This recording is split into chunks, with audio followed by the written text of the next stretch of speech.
Welcome to Create, Build, Manage, the Entrepreneur's Toolbox.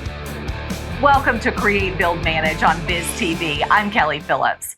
This season of Create, Build, Manage is brought to you by Thought Leader. Today we have two great guests lined up for you. Daniel Barber combines his love of music with his professional experience in social work, research, and statistics to help individuals connect with their own musical medicine.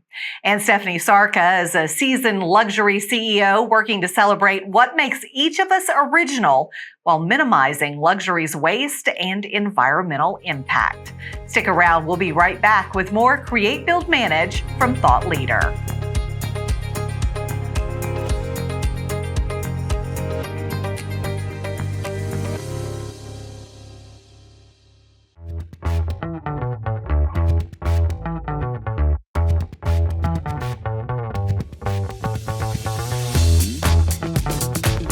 Our first guest believes that learning piano improv is the key to your freedom.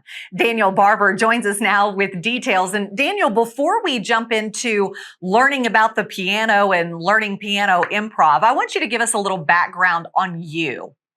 I have been through a whole lot of different kinds of career experiences in my life. My motivation is to try to make the world a better place. And I've been through social work and quantitative statistics and video production and music performance and ritual leading and all kinds of crazy things. And I've come to the conclusion that the way that we can make the world a better place is when we're really ourselves and when we really connect with who we are and can show up mindfully and in the present moment in a loving and compassionate ways. So how did you get involved with piano improv, and what is piano improv? It's a great question. I kind of came to the piano, back to the piano. I started when I was a kid with piano lessons, but then I came back to it in my 40s in the wake of a divorce, and I was just in grief. And I could come to the piano and make sounds that expressed how I was feeling, and eventually that led to playing the piano a lot more. I ended up getting a job in a church, leading a church band, and led a wedding band for quite a few years, and then got into an improv theater company. And so I just started learning a lot about what the power of being able to improvise in the moment, what that can do, and how that can open up all kinds of doors in life. Such as, because improv can be difficult for some people, but it seems to be, to me anyway, that this has helped you blossom. It really has, and that belief that it's difficult is something that we learn based on, I heard Oscar Peterson and Chick Corea, and to try to play like somebody else is difficult, but it really isn't difficult to play a piano. You'll notice that I'm just sitting here pushing notes down, and I'm not even really paying attention to chords that I'm playing, but we are all naturally musical, and we can all play sounds that we notice sounds that we like and notice sounds that we don't like. And really all you have to do is to know enough of the subsets of notes that will sound good together and just start playing them in a way that appeals to you, and follow your own guidance and follow your own intuition. And that's a lot of what the piano can do, is to help us learn how to do that, is to be who we are instead of trying to be like somebody else. Okay, whenever I sit down at a piano, people refer to it as, Kelli, why are you banging on the piano? Is there, do you have to have piano lessons to do this? The answer to that is that we all need a guide to help us with things that we haven't been able to help ourselves with. So yes, it is helpful to have a guide, but piano lessons in the traditional way that we think of piano lessons is basically about learning to play other people's music. And what I do in my work with people in my coaching, I don't even call it piano lessons, I just call it life coaching. And what I show people how to do is how to relate to the piano in a way that you can figure out which notes will generally sound good together, and then it's up to you to decide what to play. And I have a way of helping people learn how to play in any key that, as far as I know, I'm the only person on the planet that teaches this way, or maybe has even ever thought of it. And I can show people how to improvise in any key in an hour. And so within an hour of the way I show you how to relate to the keys without any note names or chords or any of that stuff, you can be improvising in any key in an hour, which is kind of blew me away when I realized this about 10 years ago. Yeah. How did this all come to be? I mean, merging piano and improv together, and how did it help your physical health? Well, it's kind of a collaboration of a lot of different influences in my life, really. And what it comes down to is, we all know that we need to find ways to center ourselves. We need to find ways to get into the present. That's what meditation is about. It's what yoga is about. And piano improv can do the same kind of thing. It can bring us into the moment. The way that it came to me is, I don't know, but now I know that what I have to offer is a way for people to come and get centered, maybe express yourself. Maybe Kelli, maybe there was some frustration. You needed to bang it out on the piano. And sometimes that's just what we need to do, right? And it's okay. And it's okay. And that's really helpful. And when we move that energy, then that literally moves stuff out of our bodies. It relieves stress. It is literally healing to our physicality as well as our emotional and mental state. Now, you say that that this has helped you. Have you played music all of your life? That's not something. Music itself is healing to me. For example, songs. You hear a lot of artists that write songs about what they're going through and how this has helped them. Is this how you have figured this out? Yes and no. There's several questions in there. I started on the piano when I was 4, but then I quit in favor of football and basketball and started playing the guitar when I was a teenager, because that's where all the girls went, was to the guitar players and not to the piano players. But then I kind of quit. I got into my work life, and for about 20 years in my 20s and 30s, I didn't play much at all. And if I sat down occasionally to sit at the piano and my wife would come home, I would stop. So I really went away from it for a long, long time. And so coming back to it was a different kind of a thing. And in terms of writing songs, I've written a bunch of songs. And that's been super rewarding, but it's also really fun to just sit down and play moment to moment to moment and not know what I'm going to do next. That's really engaging, and it helps me to center. It helps me to focus. Sometimes it helps me to process inner dilemmas I'm wrestling with. And it can be almost like an oracle. You can go to it like tarot cards or something and get a little bit of guidance or a little insight into challenges that you're dealing with too. So is there a message that you want people to take away from piano improv? The message is that we are all musical. You are innately musical, and you are innately intuitive. And this is just part of the birthright of being human. And so what is possible through this particular way that I approach the piano is that you can connect with that. You can begin to experience that, even if you've never seen a piano before, or even if you had bad experiences when you were a child with the piano, whatever beliefs that you have around it, you can come to the piano and find a deeper experience of yourself, and deeper possibilities can emerge from that. But what happens if you don't have a piano? You can get one. Well, you make it sound so easy. It's much easier than it was 50 years ago. That's for true. Sure. There are pretty good keyboards available, even brand new ones for $400 or $500. You can find them used, of course, for less than that. The main thing is that you have a piano that you really love the feel of it and you love the sound of it, because so much of it is about just really being able to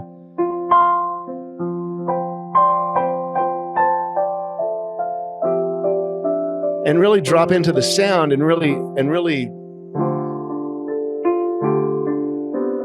you can see just by watching me, I'm not doing anything that you can't do. If you can type, you can play the piano. I would not be able to teach you to play the bassoon. I could not do that. I couldn't teach you to play the flute, but the piano, all you got to do is just push these buttons down, and listen to the sounds they make.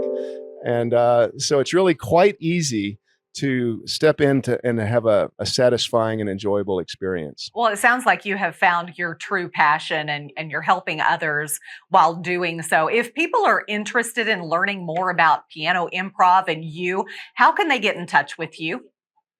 So danielbarber.com. And there is, I think, somewhere on this screen going to be a link to a training that I have on how the piano can help us learn what I call the essential skill for genuine liberation in life. And so you can click on there and find out more that way. Daniel, it's just been fascinating talking to you. If I can just find a place in my house for a piano, maybe can it go on like a keyboard, like on my phone or something?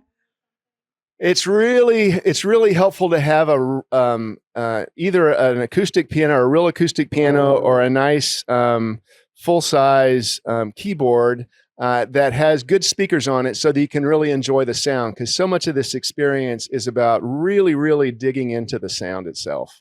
Daniel Barber, thank you so much for joining us. Really appreciate it today. Thank you, Kelly. I really appreciate it.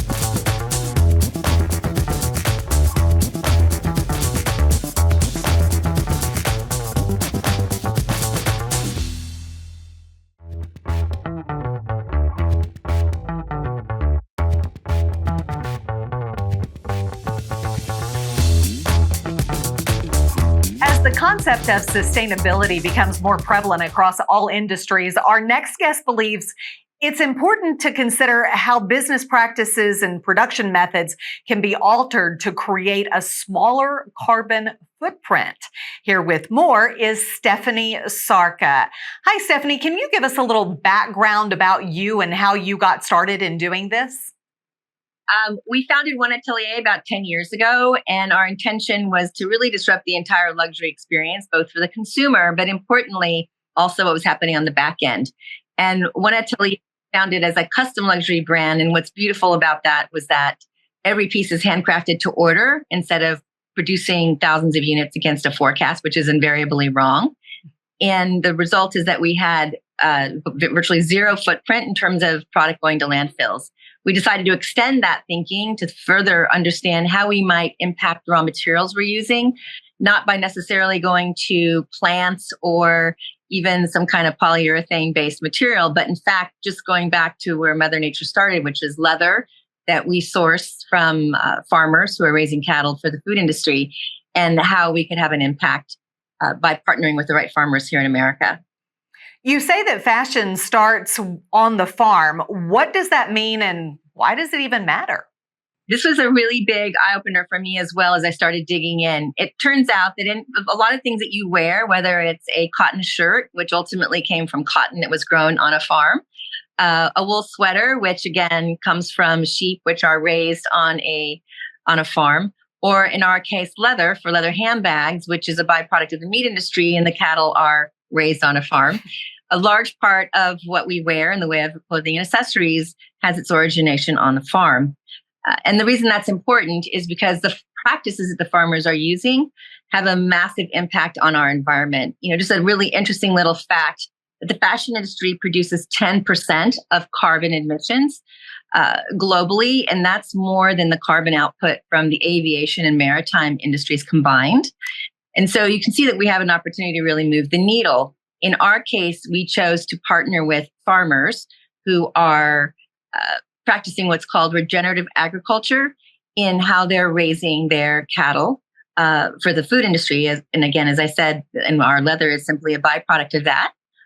Regenerative agriculture is a set of practices and grazing strategies where they are working to enhance natural resources rather than deplete them, resulting in more biodiversity, better water retention, and sequestering carbon, which is what Mother Nature was meant to do.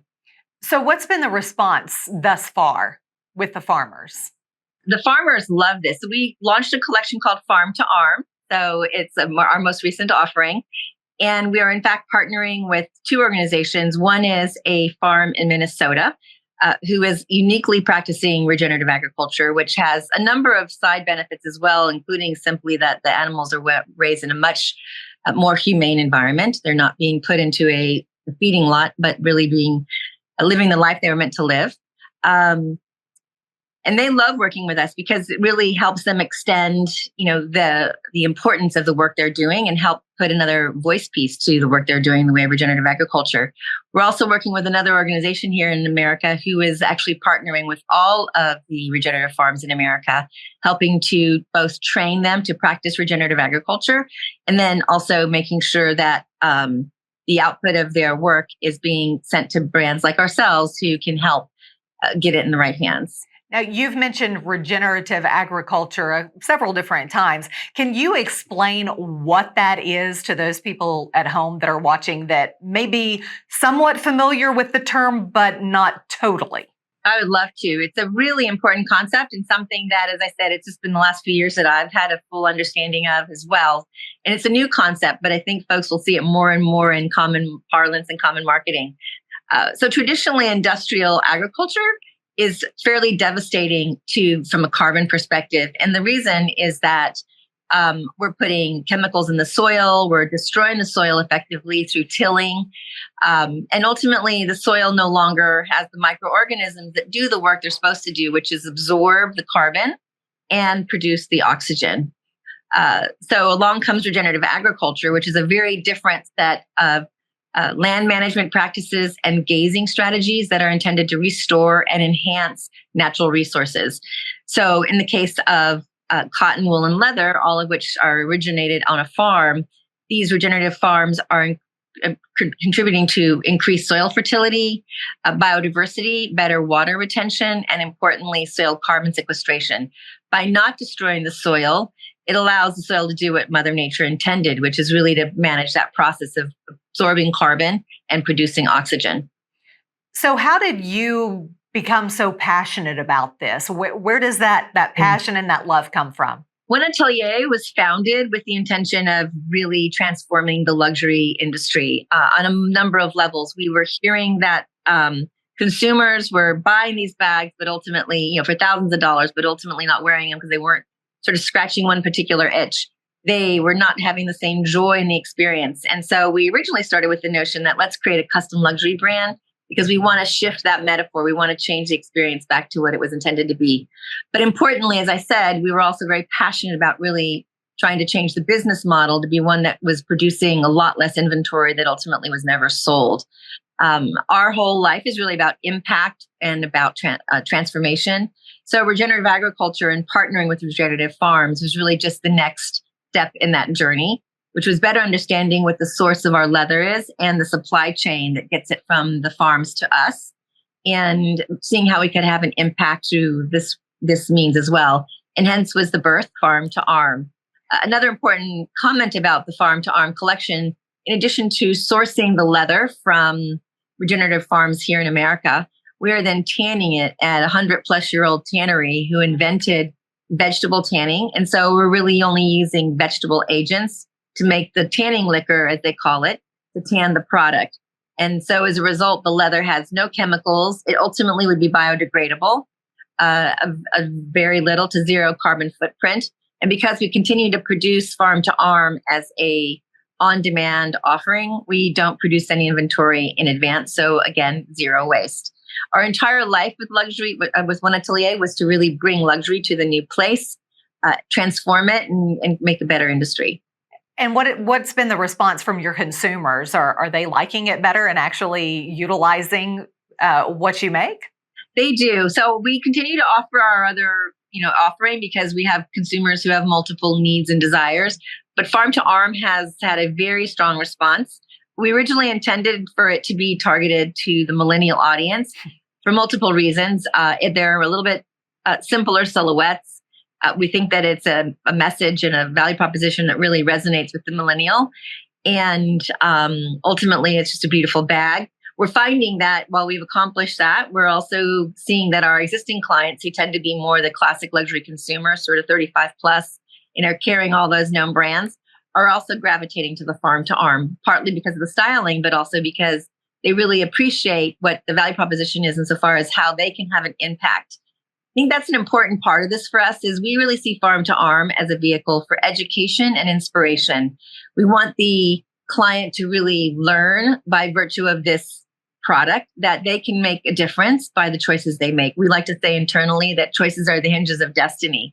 So whether it's the label that is on the cotton shirt you're buying, or in our case, the leather handbag, trying to help clients understand that they can make choices not across every spectrum of their life, because that becomes fairly daunting, but selectively make choices in terms of the products they buy, the materials that those products are made from, and the vendors that they're supporting.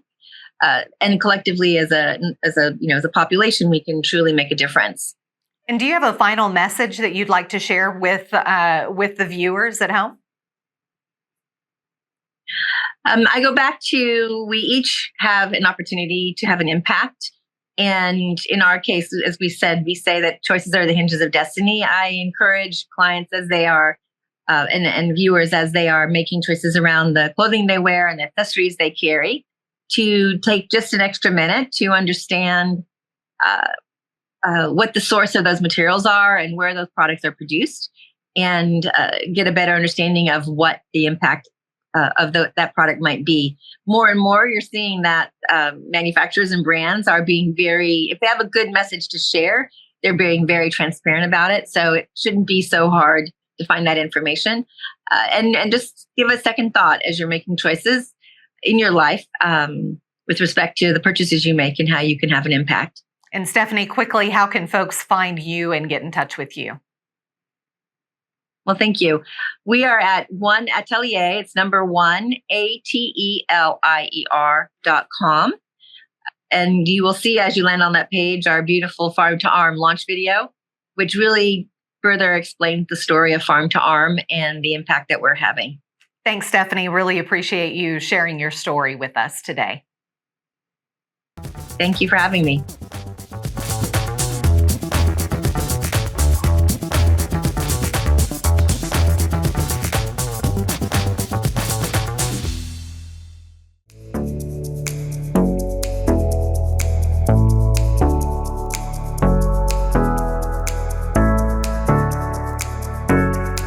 For joining me today for BizTV's Create, Build, Manage from Thought Leader. Do you have a message that you want to get out into the world? Thought Leader has helped many aspiring motivational speakers land TEDx talks, from their virtual talk practice club to speaker certifications and TEDx-style coaching. Thought Leader will help get your message out into the world where it belongs. For more information, visit thought-leader.com. Stay tuned to BizTV for more stories that educate, enlighten, and empower.